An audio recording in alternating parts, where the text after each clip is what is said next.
25장 24절에서 28절을 보도록 하겠습니다. 요한의 세례.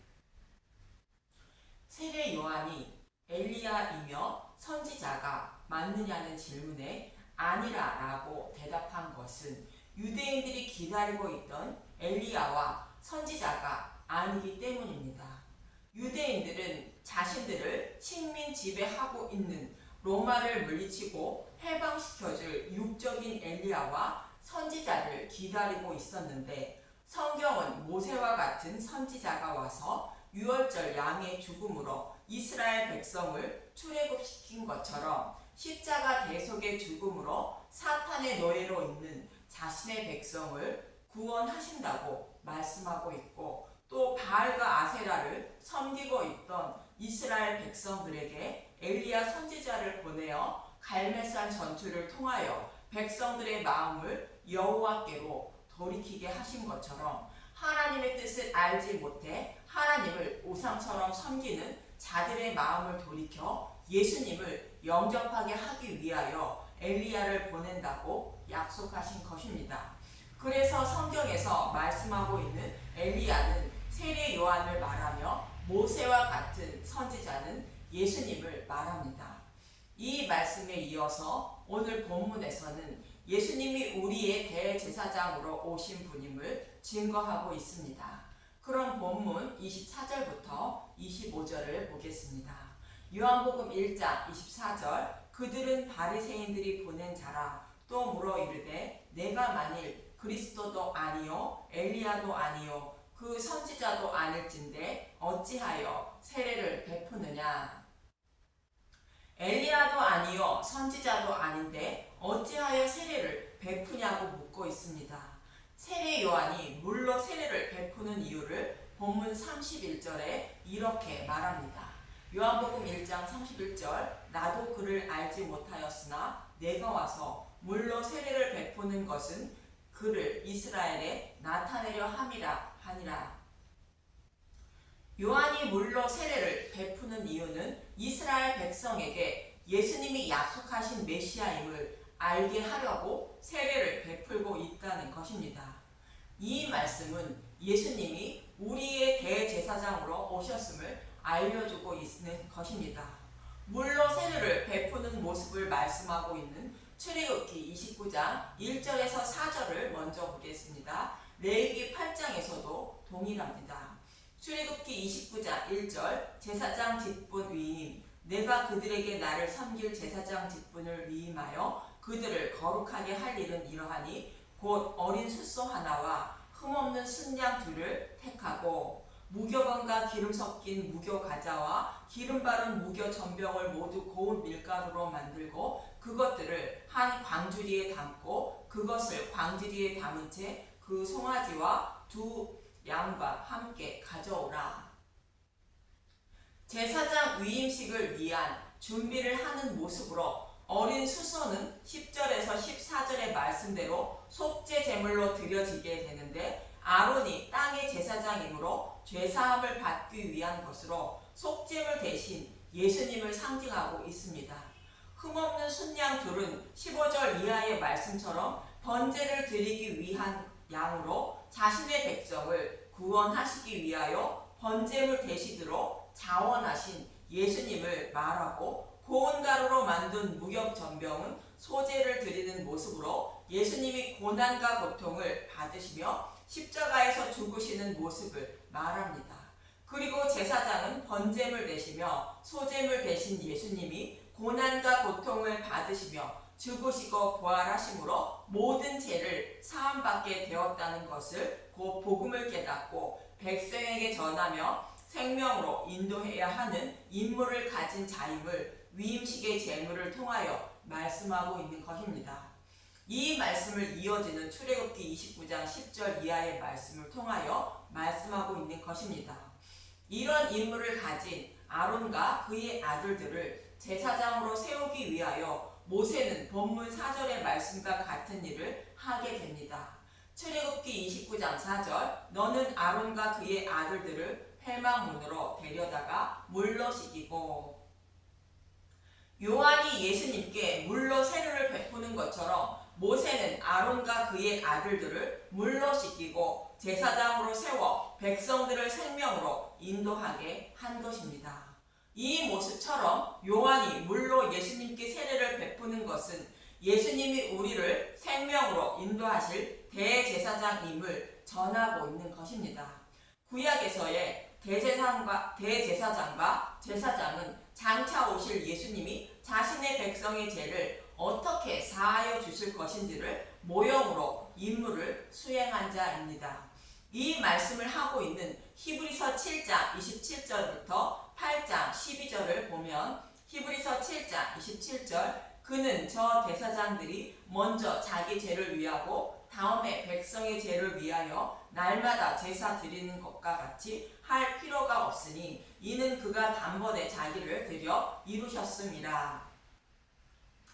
구약의 제사장들은 임무를 수행할 때마다 출애굽기 29장에 나오는 것처럼 자신의 죄를 먼저 사함받고 제사장의 임무를 수행했다는 것인데 예수님은 그럴 필요가 없다는 것으로 단번에 십자가에서 모든 죄를 사해 주셨으므로 이제는 백성들이 죄사함을 받을 제사가 필요치 않다는 것입니다. 히브리서 8장 1절 새 언약의 대제사장 지금 우리가 하는 말의 요점은 이러한 대제사장이 우리에게 있다는 것이라. 그는 하늘에서 지극히 크신 이의 보좌 우편에 앉으셨으니 우리가 죄를 범해도 제사함을 받기 위하여 제사를 드릴 필요가 없게 만들어 주신 대제사장이 예수님으로 죽으시고 부활하여 하나님 우편에 앉아 계신다는 것입니다. 히브리서 8장 5절 그들이 섬기는 것은 하늘에 있는 것의 모형과 그림자라 모세가 장막을 지으려 할 때에 지시하심을 어둠과 같으니 이르시되 삼가 모든 것을 산에서 내게 보이던 본을 따라 지으라 하셨느니라. 구약의 제사장들이 제단의 제물을 드려 죄사함을 받게 하는 행위들은 하늘에 있는 것의 모형과 그림자라는 것으로 예수님이 백성의 모든 죄를 단번에 드려 주실 것을 모형으로 반복하여 제사를 드리게 했다는 것입니다.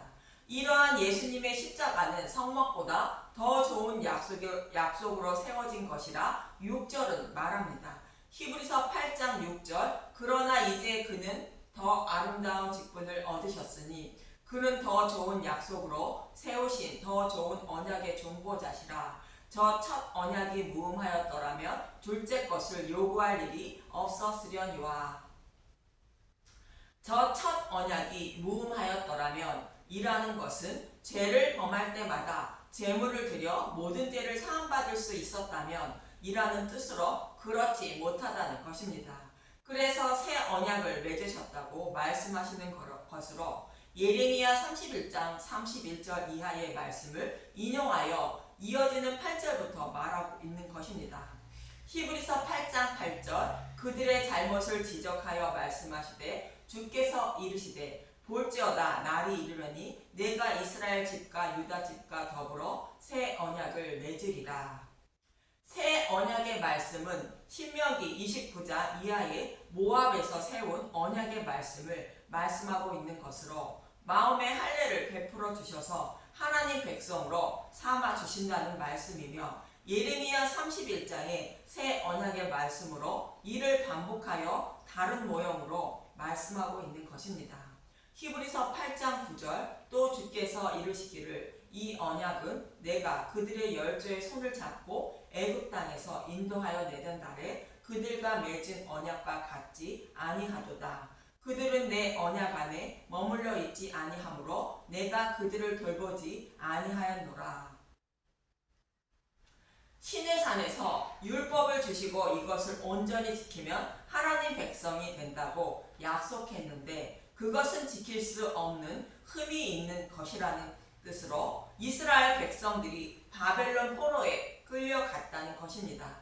그러나 이제는 예수님이 죽으시고 부활하여 우리의 죄를 단번에 없애주신 복음의 말씀을 백성들의 생각과 마음에 기록해 주셔서 그들을 내 백성으로 삼아 주신다고 10절은 말합니다. 히브리서 8장 10절 또 주께서 이르시되 그날 후에 내가 이스라엘 집과 맺을 언약은 이것이니 내 법을 그들의 생각에 두고 그들의 마음에 이것을 기록하리라. 나는 그들에게 하나님이 되고 그들은 내게 백성이 되리라. 히브리서 8장 11절. 또 각각 자기 나라 사람과 각각 자기 형제를 가리켜 이르기를 주를 알라 하지 아니할 것은 그들이 작은 자로부터 큰 자까지 다 나를 알미라. 히브리서 8장 12절. 내가 그들의 불의를 긍휼히 여기고 그들의 죄를 다시 기억하지 아니하리라 하셨느니라.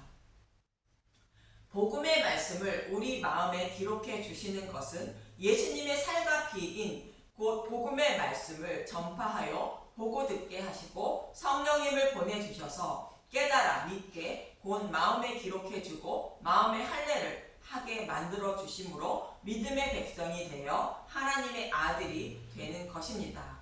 그런 자들이 죄를 범해도 죄를 죄로 여기지 않고 구원해 주신다는 것으로 다윗 언약과도 동일합니다. 참고로 새 언약의 말씀은 거짓 선지자들이 잘 이용하는 말씀이니 잘 기억하셔서 소중한 생명을 잃지 마시기 바랍니다. 신명기 30장에 모압에서 세운 언약의 말씀을 예레미야 선지자가 새 언약의 말씀으로 반복하여 말씀하고 있고 이 말씀은 다윗 언약과 동일하며 예수님은 마지막 만찬에서 내 살과 피를 먹어야 생명을 살린다고 말씀하고 있는 것으로 이 약속의 말씀을 이루시기 위하여 오셨음을 말씀하고 있는 것임을 잊지 마시기 바랍니다. 이렇게 우리를 구원하실 예수님을 모형하고 있는 자들이 구약의 제사장과 레위인 것이며 신명기 30장의 모압 언약과 예레미야 31장의 새 언약의 말씀대로 마음의 할례를 베풀어 주시기 위하여 우리의 대제사장인 예수님이 오셨음을 물로 세례를 베풀어 주시는 것을 통하여 세례 요한은 증거하고 있는 것입니다.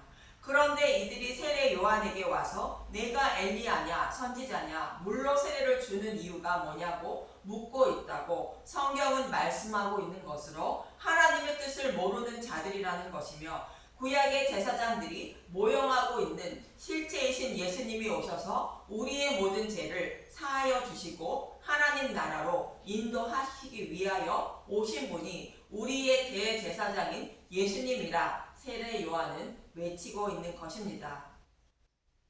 이처럼 아론은 모세에게 물로 씻음을 받고 제사장 기ప్పు를 수행하게 하기 위하여 옷을 입히게 되는데 출애굽기 29장 5절에서 6절을 먼저 보겠습니다. 출애굽기 29장 5절. 의복을 가져다가 아론에게 속옷과 에봇 받친 겉옷과 에봇을 입히고 흉패를 달고 에봇에 정교하게 짠 띠를 띠게 하고 그의 머리에 관을 씌우고 그 위에 거룩한 패를 더하고.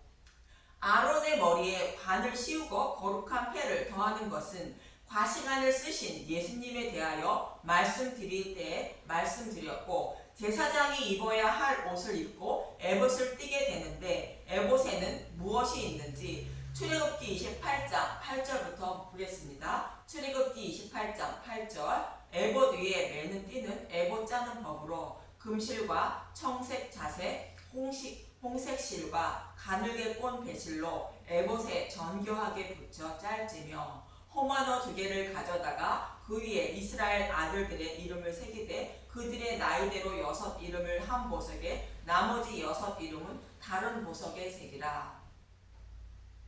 이 말씀은 어깨에 견장처럼 붙이는 견대를 말하는데 두 보석에 이스라엘 12아들의 이름을 새겨 붙이라는 것으로 우리의 대제사장이신 예수님이 어깨에 저와 여러분을 무등에 태우고 하나님 나라로 인도하는 모습을 말하고 있습니다.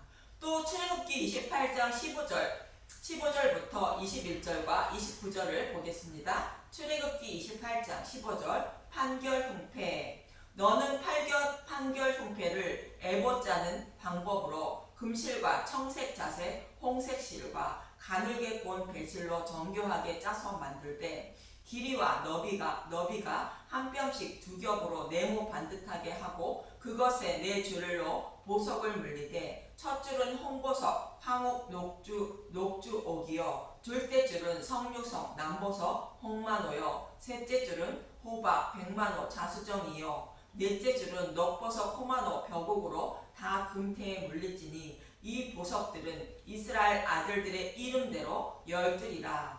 보석마다 12지파에 한 이름씩 도장을 새기는 법으로 새기고 아론이 성소에 들어갈 때에는 이스라엘 아들들의 이름을 기록한 이 판결 형패를 가슴에 붙여 여호와 앞에 영원한 기념을 삼을 것이니라. 12개의 보색에 이스라엘 12아들의 이름을 새겨 아론의 가슴에 붙이라는 것입니다. 이 모습은 우리의 대제사장이신 예수님이 저와 여러분을 품에 안고 하나님 나라로 인도하시는 모습을 그리고 있는 것입니다. 이처럼 우리의 대제사장이신 예수님은 저와 여러분을 어깨에 무덤을 태우고 품에 안으시고 하나님 나라로 인도하시기 위하여 오셨다는 것으로 사랑하는 자신의 아들을 본향으로 인도하시기 위하여 오셨음을 말씀하고 있는 것입니다. 그리고 또 모세는 아론과 그의 아들들만 물로 씻어진 것만 아니라 이스라엘 백성을 출애굽시킬 때 이스라엘 백성들을 홍해를 건너게 함으로 성경은 물로 세례를 주었다고 말합니다. 고린도전서 10장 1절에서 2절을 보면 고린도전서 10장 1절 우상 숭배하는 일을 피하라. 형제들아, 나는 너희가 알지 못하기를 원하지 아니하노니 우리 조상들이 다 구름 아래에 있고 바다 가운데로 지나며 모세에게 속하여 다 구름과 바다에서 세례를 받고. 이스라엘 백성들이 출애굽하여 애굽을 건너는 이스라엘 백성들이 출애굽하여 홍해를 건네는 모습을 말하고 있는데 이스라엘 백성들이 모세에게 속하여 세례를 받았다고 말합니다. 하나님은 신명기 18장 15절에 이렇게 약속하셨습니다. 신명기 18장 15절 선지자를 일으키실 약속. 내 하나님 여호와께서 너희 가운데 내 형제 중에서 너를 위하여 나와 같은 선지자 하나를 일으키시리니 너희는 그의 말을 들을지니라. 모세와 같은 선지자를 세워 사탄의 노예로 살아가는 자신의 백성을 영적 출애굽시켜 하나님 백성으로 삼아 주실 것을 말씀하고 있는 장면입니다. 이 말씀은 모세가 이스라엘 백성들을 바로의 노예에서 출애굽시켜 홍해를 건너게 하여 물로 세례를 베풀어 준 것처럼 모세와 같은 선지자인 예수님이 우리의 대제사장으로 오셔서 자신의 백성을 무덤을 태우고 가슴에 안고 물로 세례를 베풀어 주어 하나님 나라로 인도해 주실 것임을 말씀하고 있는 것입니다. 이 모습은 노아의 홍수 심판 때에 노아의 가족이 방주 안에 들어가 생명을 살릴 모습을 연상케 하는데 베드로전서 3장 21절은 이렇게 말합니다. 베드로전서 3장 21절 물은 예수 그리스도께서 부활하심으로 말미암아 이제 너희를 구원하는 편이 곧 세례라. 이는 육체의 더러운 것을 제하여 버림이 아니요 하나님을 향한 선한 양심의 강군이라. 물론 이 말씀은 성령 세례를 말하는데 저와 여러분이 예수님의 품에 안겨 생명을 살리는 모습으로 동일한 의미이므로 말씀드렸습니다. 이처럼 모세가 이스라엘 백성을 출애굽시키고 홍해를 갈라 광야로 인도하신 것처럼 예수님이 저와 여러분을 무덤을 태우고 가슴에 안고 영적 출애굽시켜 광야로 인도하실 것임을 말씀하고 있는 것입니다. 그럼 모세에 속하여 광야로 인도한 이스라엘 백성을 모세는 이들을 어떻게 양육하였는지 이어지는 고린도전서 10장 3절에서 5절을 보겠습니다. 고린도전서 10장 3절 다 같은 신령한 음식을 먹으며 다 같은 신령한 음료를 마셨으니 이는 그들을 따르는 신령한 반석으로부터 마셨으며 그 반석은 곧 그리스도시라. 그러나 그들의 다수를 하나님이 기뻐하지 아니하셨으므로 그들이 광야에서 멸망을 받았느니라. 이스라엘 백성들이 신령한 음식과 음료를 마셨다는 것은 예수님의 살과 피를 상징하는 만나와 반석 위에서 서신 예수님을 모세의 지팡이로 쳐서 나오게 한 물을 마시게 했다는 것입니다. 즉 예수님의 살과 피인 복음의 말씀을 모형한 것으로 먹고 마시게 했다는 의미로 장차 여사의 후손으로 오실 메시아가 십자가에서 죽으시고 부활하신 복음을 먹고 마시게 하여 약속의 땅을 기업으로 주실 것을 가르쳐주고 있었다는 뜻입니다. 그러나 광야 이스라엘 백성들은 그 말씀을 배척하여 광야에서 멸망하고 말았다는 것입니다.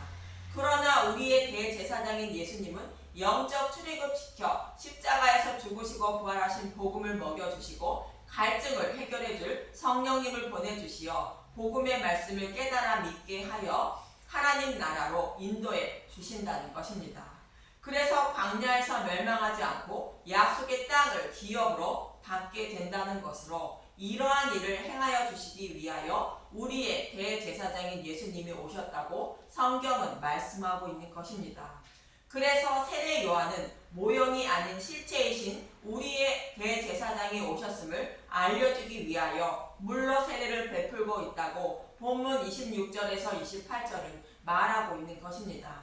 요한복음 1장 26절 요한이 대답하되 나는 물로 세례를 베풀거니와 너희 가운데 너희가 알지 못하는 한 사람이 섰으니 곧 내 뒤에 오시는 그이라 나는 그의 신발끈을 풀기도 감당하지 못하겠노라 하더라. 이 일은 요한이 세례 베풀던 곳 요단강 건너편 베다니에서 일어난 일이니라. 자신은 모세와 같은 선지자로 오신 예수님이 이스라엘 백성을 영적 출애굽시켜 하나님 나라로 인도해 주실 분이 우리의 대제사장임을 알리기 위하여 물로 세례를 베풀지만 제사장들은 그를 알지 못한다는 것입니다. 그러나 요한이 그분의 신발끈을 풀기도 감당하지 못한다는 것으로 세례 요한 자신은 예수님 앞에 납작 엎드려 있지도 못하는 신분인 것입니다. 예수님이 심판주이신 하나님임을 말하고 있는 것으로 죄인들은 예수님 앞에 납작 엎드려 있지도 못하는 신분임을 말하는 것입니다. 이처럼 세례 요한은 우리의 대제사장으로 오셔서 자신의 백성을 무덤을 태우고 품에 안으시고 하나님 나라로 안전하게 인도해 주실 분임을 외치고 있는 것으로 돌이켜 예수님을 영접해야 생명을 얻게 된다고 외치고 있는 것입니다. 또 물로 세례를 베푸는 모습은 윗물과 아랫물을 나누는 창세기 둘째 날의 모습을 말씀하고 있는 것입니다. 이 말씀은 다음 시간에 말씀드리겠습니다. 저와 여러분도 예수님이 무덤을 태우고 품에 안으시고 하나님 나라로 안전하게 인도하고 계심을 잊지 마시고 그분을 알기에 더욱 힘쓰고 애쓰며 또 복음의 말씀을 믿고 깨닫게 해달라고 간절히 구하며 살아가는 저와 여러분이 되시길 간절히 소망합니다. 감사합니다.